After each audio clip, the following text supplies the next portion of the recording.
when you're selling a home and moving into a new place, you're ending a chapter and starting a new chapter. Sure. We as agents need to stay aware of the emotional connection and the emotional turmoil that the sellers are going through, even in a happy move. Right. And we need to be very sensitive to that. That's very important. Absolutely.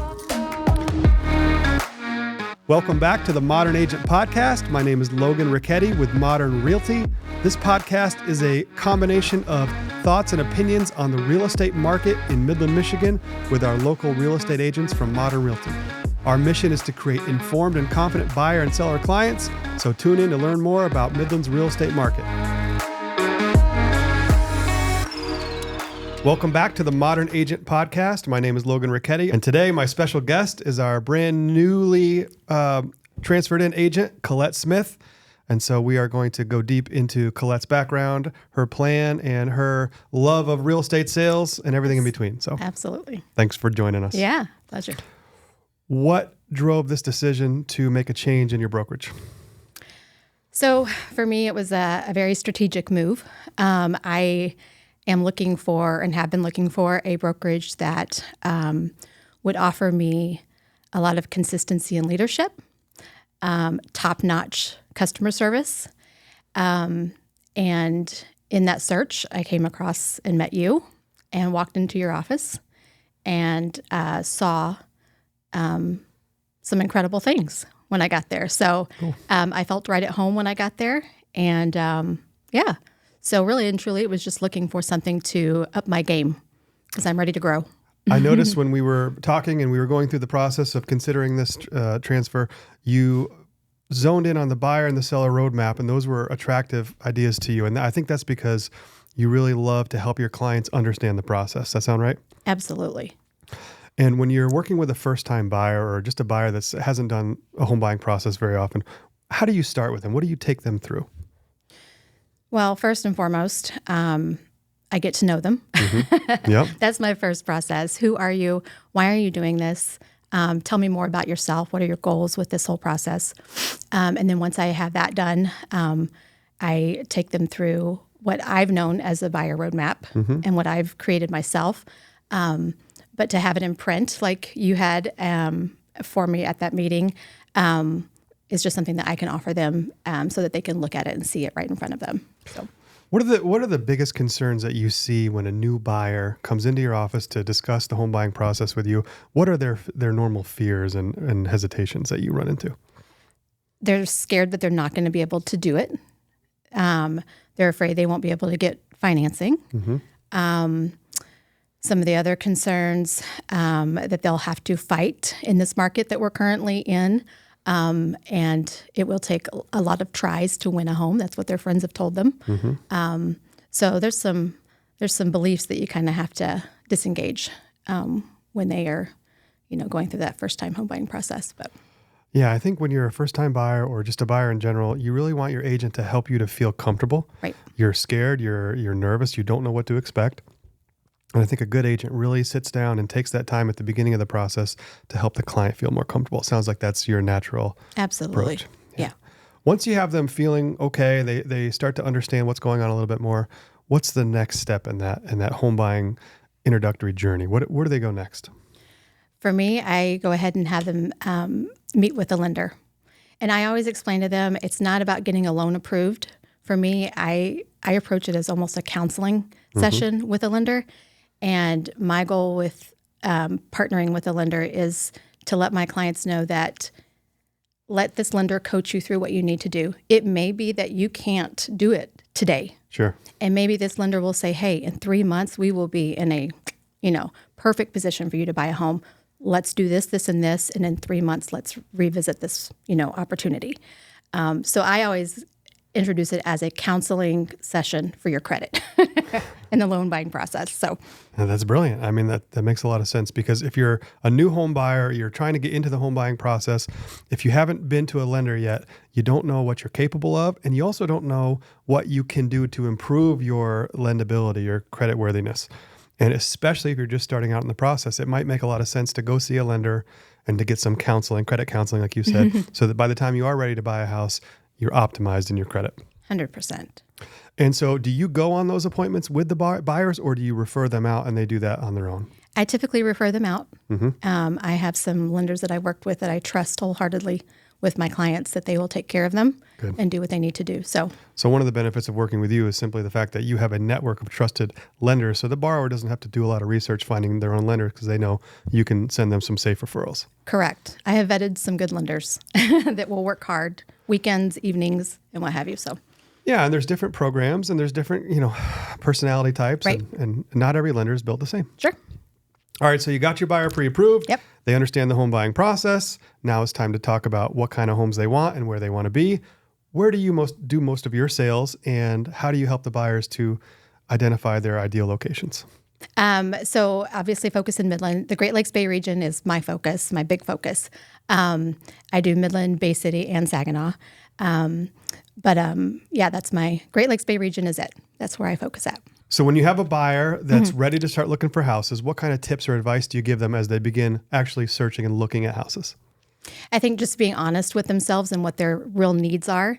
And I always ask them what their non-negotiables are as well. If we look at a house and it doesn't have this or it does have this, is it out of question for you?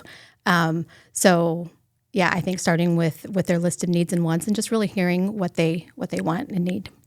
I think that narrowing down selections and defining buying criteria are two of the most fun stages of the home buying process. I because agree. you as the agent get to help guide the buyers through those analysis decisions. And it's a lot of fun to watch that develop. Oh, for sure. And their needs and wants change sometimes after the first or second house. Always. And I love it. Always. I'm like, well, I may have mentioned that earlier, but now you know. Well, I think you know too that a buyer's initial guidelines or initial idea of what they think they want in a house ends up evolving as they see more and more. Absolutely. And also, you have to reconcile what you're hoping to get in a house with what's available at the time. Sure. And rarely do they align all the way, but that's okay. Part of your agent's job is to help you reconcile what your needs and your wants are with what's available in the market and then kind of mesh the two together. 100%. All right, so now you have a buyer, they found the right house, they've narrowed down, they've made their decision, they're ready to structure an offer, but you call the listing agent and they tell you there's already 2 offers on the table. What do you tell your buyer? How do you advise your buyer to proceed?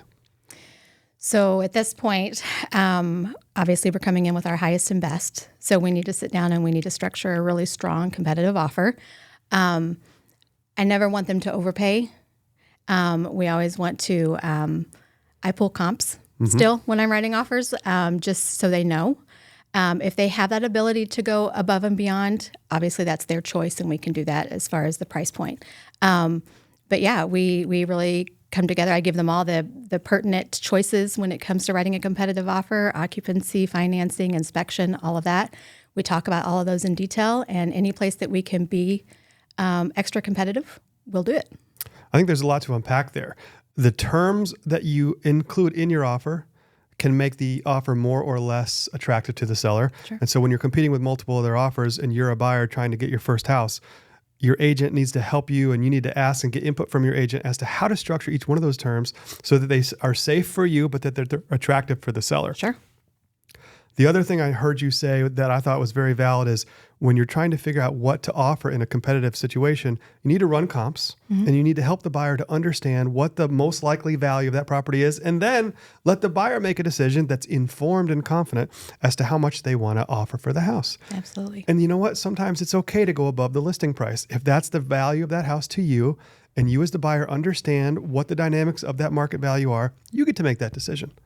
So an agent, a good, safe, trustworthy agent will help you to make that decision in an informed way. Absolutely. And that's what Collette will do for you really well. All right, so your offer gets accepted.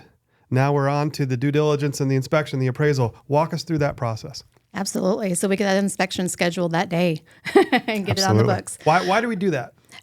Because the due diligence needs to be done as quickly as possible. It really does. So it just removes that barrier. And I think it also makes your offer more competitive for the listing agent when they're looking at it. So we really need to honor our promise to that listing agent. When we said we're going to get it done in 3 days, we're going to get it done in 3 days. So yeah, we do the inspection first and foremost, get that out of the way. Hopefully there's not a whole lot to negotiate in that sense, but sometimes there is. Sometimes there's big things. But I always tell my clients where there's a will, there's a way for both sides. So At that point, we either counteroffer or we accept as it is. One of the things that's very important when you have an offer accepted is we like to try to sometimes pre-schedule the home inspections, or at least reserve a time with the home inspector. So when we can let the listing agent know, hey, by the way, our offer that we're putting in on Friday afternoon, we have an inspector on standby for Monday at 2:00 for the home inspection. Genius.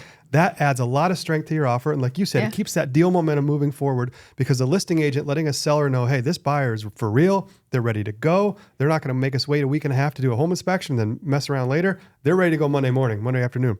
That makes the offer stronger. Doesn't cost you anything, doesn't cost the buyer anything, but it adds a lot of value into the offer. I love that. That's a good tip. For sure. And another thing that Collette said is sometimes when you have a home inspection, you have to negotiate repairs or credits, and that can be very scary and frustrating. So as the buying agent in a scenario in which you have your offer accepted, but now there's some things that came up on the inspection, how do you advise your client? Well, obviously for me, inspections are all about the health and safety of your family and your home. So we try not to nitpick on smaller things. But larger items, if we feel like it's going to affect the health and safety of the home or the family, we will get pricing on that if necessary, and what we think it might cost.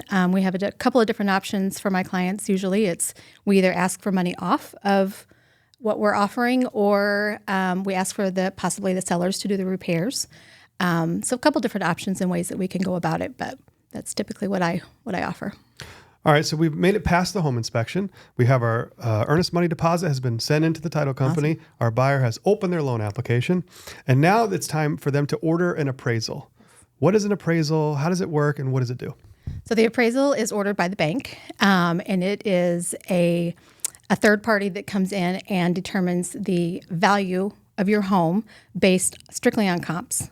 And it's what the bank uses to justify the amount of your loan.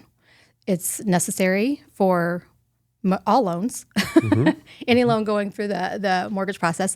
Obviously, if we have a cash offer, we do not have to do that, which is great. But the appraisal process usually takes anywhere from a week to 2 weeks. And I always advise my clients when we go into this process, I like to keep them up to date as we move through the process. This is what we're doing. The appraisal might take a little while. You may not hear from me for a few days just because I'm waiting. But I always like to let them know ahead of time that that's kind of how this process would work. One of the things that I like about the modern realty transaction management system that we have is the loan application, earnest money deposit, inspection, appraisal, loan approval, title commitment. All the major steps in the closing process from acceptance to closing are documented and systemized. We've consolidated that program down into HubSpot now. It's only a 10-step closing process. Amazing. Which used to be 40 steps. Now we're at 10, which is great. 10's better. And 10 is easier to deal with than 40. For sure. And the beauty of that is the agent can follow that program and keep the buyer proactively updated on the status of each step. So for example, today on my to-do list, it says appraisal. Inside the notes, it says, was performed 3 days ago, due back by Friday. So I can proactively let the buyer know, or the seller know, whoever it is, hey, this is when we can expect this result to come in.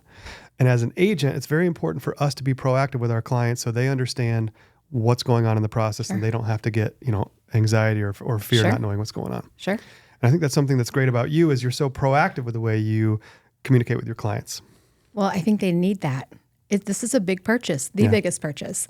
And if they feel at all uneasy at any point along the way, that's on me. Like I need to make sure that they know that they are taken care of. So yes. I think that's important. And, when problems arise on a transaction, it's the job of the agent to help the buyer understand. Sure. When you have a buyer that's having a real hard time, they're halfway through the process, they want to buy the house, but they're just struggling with the process. What do you tell them to keep them motivated and feeling good? I like to send a picture of the house, typically. I like to remind them what they're really working towards. And just encourage them. Sometimes it even involves a little gift. Hey, I know this is stressful. Here's, dinner out for you guys. Just something to really kind of encourage them and give them a little bit of peace about the process because it can get a little anxious at times. That's great. Yeah. All right, let's switch over to the home selling process. Absolutely. When you meet with a potential home seller, what things do you discuss and what tends to come up in those conversations at the outset? Sure. Right out of the gate, I like to ask why. first and foremost, after we get to know each other a little bit. But why are you moving? Like, what's your goal in this? And then once I get to know them and really find out what their goals are with this move, that's when I will set up my initial appointment to come by the house. If that conversation was done over the phone, I'll make that appointment to go to the house and see the house myself, walk it through, just lay my eyes on it is what I call it. Lay my nose on it, all the good stuff. Check out the carpet. Check out the carpet, right? Peek under, see if there's some hardwoods. But yeah, just meeting with them. And a lot of this really and truly, I mean, it's the same. When they're buying a house, it's a big asset, right? But also selling, this is another big asset. These are big transactions for people.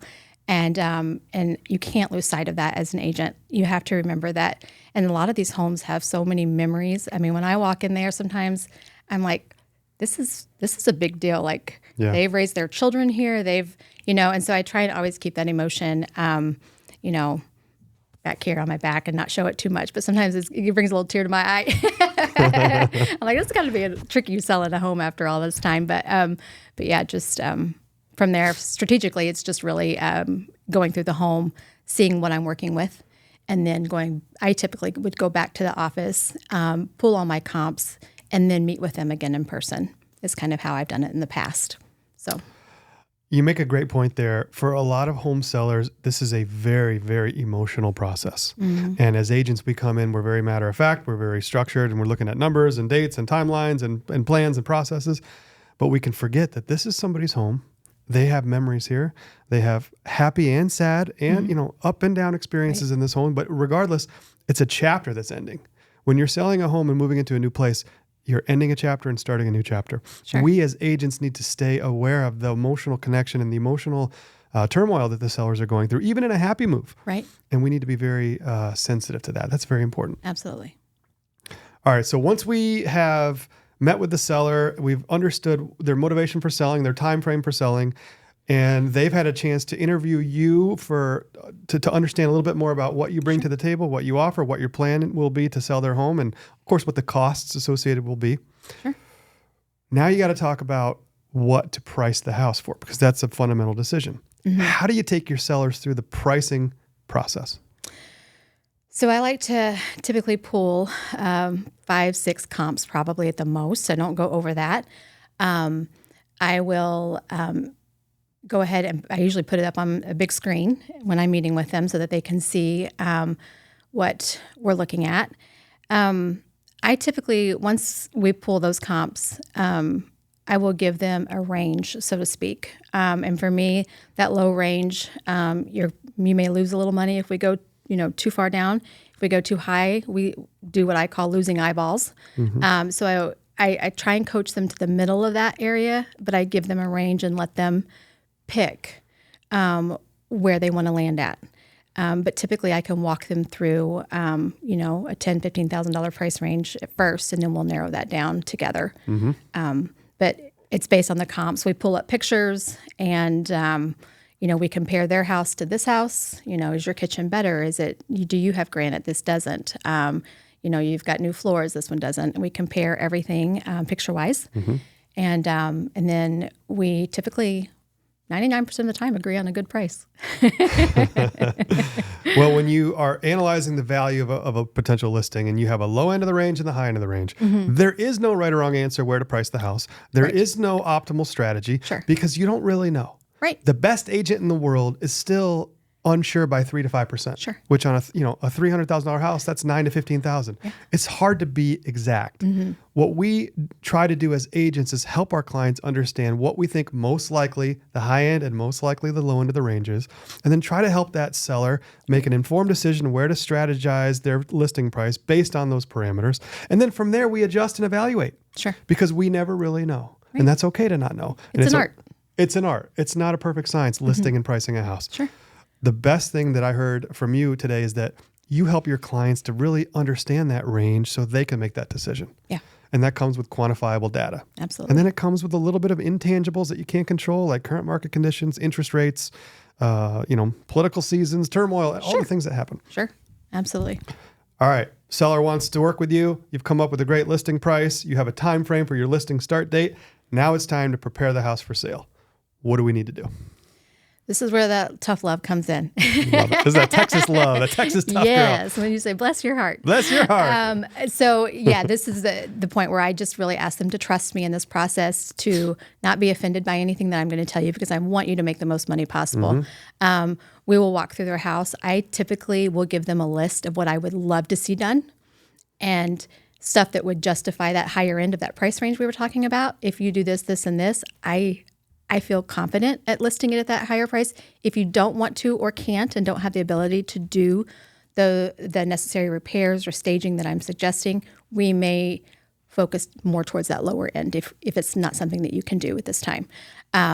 So giving them the list, I give them a long list usually of just ideas. And then I will go in myself. And a couple days before the photo shoot, I will go in and I will help stage. I move stuff around. I restage their home with their own stuff. I don't bring my own stuff in. I take what they have and move it, change it around just a little bit, and just make their house as appealing as possible to the most amount of people possible. So, every successful listing sale that I've ever had, the sellers have taken all the advice that they've needed to take preparing the house for sale ahead of time. Sure. And then it looks really easy. Yeah. And it looks like the process was so simple. But getting prepared and preparing the home for sale, having Collette come in and move furniture around, make optimal traffic pattern decisions, minimize clutter, minimize, everything like that, Right. neutralize a couple paint colors if we need to, whatever.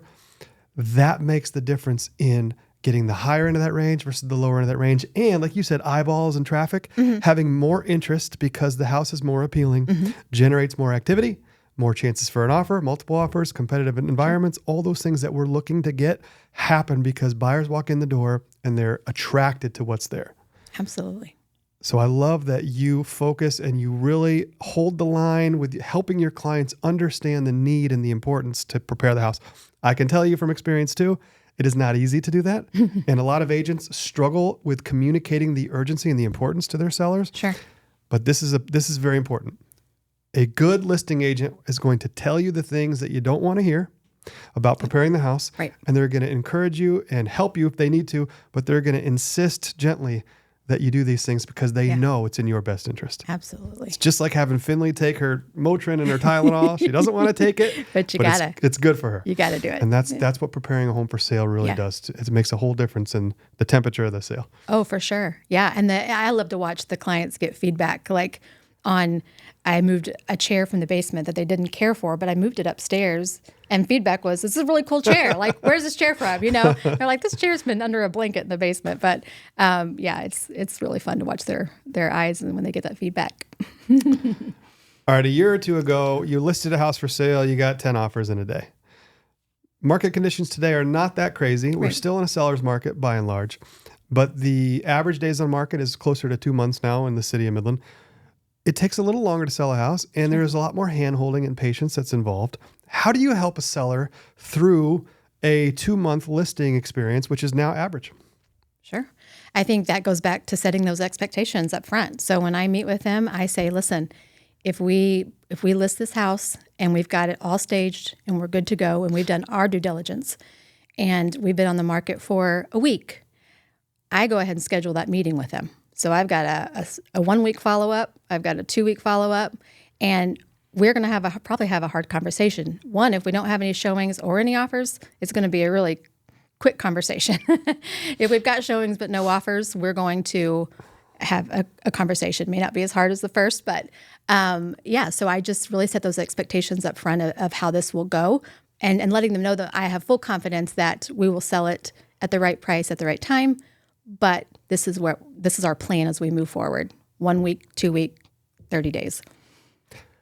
When you list a house, after 7 to 10 days, you know a lot. Either you've had several showings and an offer or two, or you haven't had several showings. Either way, you know new data that you didn't have. Sure. If you're 10 days on the market with 2 showings, you're too high, period.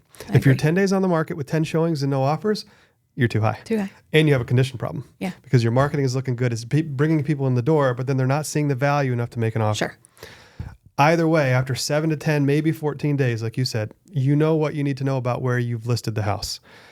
In my mind, it doesn't take more than 2 weeks to know that you need to make a price adjustment if you're trying to sell the house. Sure. Because if it's been 14 days and you have no offers, it means that nobody in the market, every single buyer in that price range has had access to this house, and not one person has said, here's an offer. Sure. You need to adjust.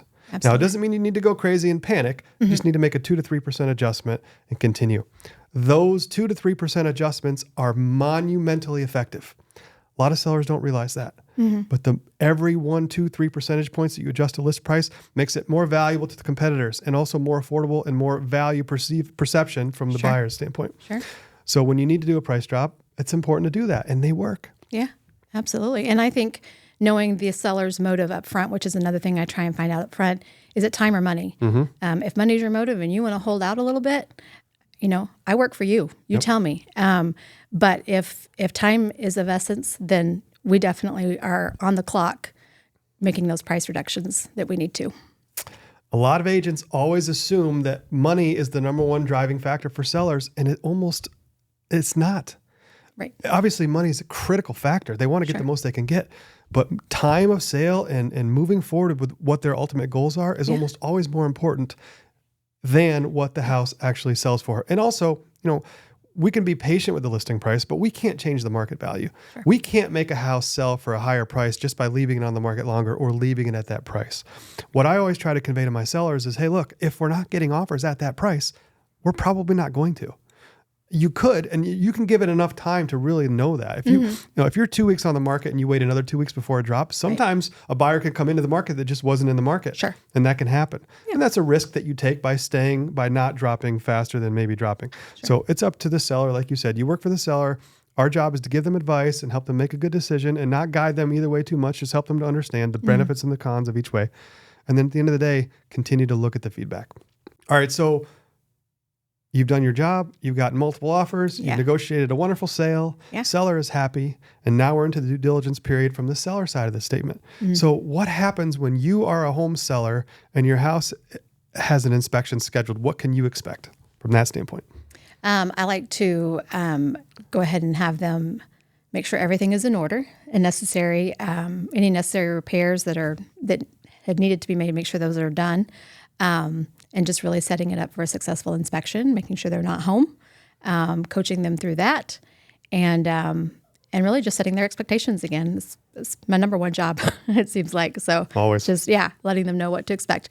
But just making sure their home is ready is the main thing. What are your goals for 2024 personally? I have big goals for 2024. I actually would like to double what I did in 23. That's a lofty goal, but I feel like where I have landed now at Modern, that I will have the tools to do that. So my goal is to double my business from last year. That's a pretty ambitious goal. It is an ambitious goal, but I like it. Yeah. Oh, yeah. Double it. I always say double it. Double it. That's what I say all the time. Just ask around. As an agent, doubling your income from 1 year to the next year is a lofty but certainly achievable goal. And one of the things that I love about your approach to doubling your sales is your systematic business plan that you've put together. And it involves past client nurturing, it involves sphere of influence management, it involves some social media, right. And then it has all the other factors as well, open house and pop buys, reach outs, all those things. Sure. But what I'm excited about is that you coming into our brokerage are already taking a leadership role on day one, and you're going to be leading some other people like myself into learning how to nurture your past clients at a higher level. Yeah. I'm excited about that. Me too. I love that part. Yeah, it's a great program. It's really fun. All right, so if anybody needs to buy or sell a house or just starting out in the process, how can they reach you? So they can reach me via email at Collette@modernrealty.us. Cell phone, 989-948-7741, or social media. They're welcome to reach me out, there. So Collette@modernrealty.us, double L, double T. Double L, double T. You got it. Go get them. Awesome. Thanks for listening to another episode of the Modern Agent Podcast. Please follow @Modern Realty Midland on Facebook, Instagram, and YouTube. And if you need to buy or sell a house, please reach out to Modern Realty by going to www.modernrealty.us. Modern Realty, your home, our focus.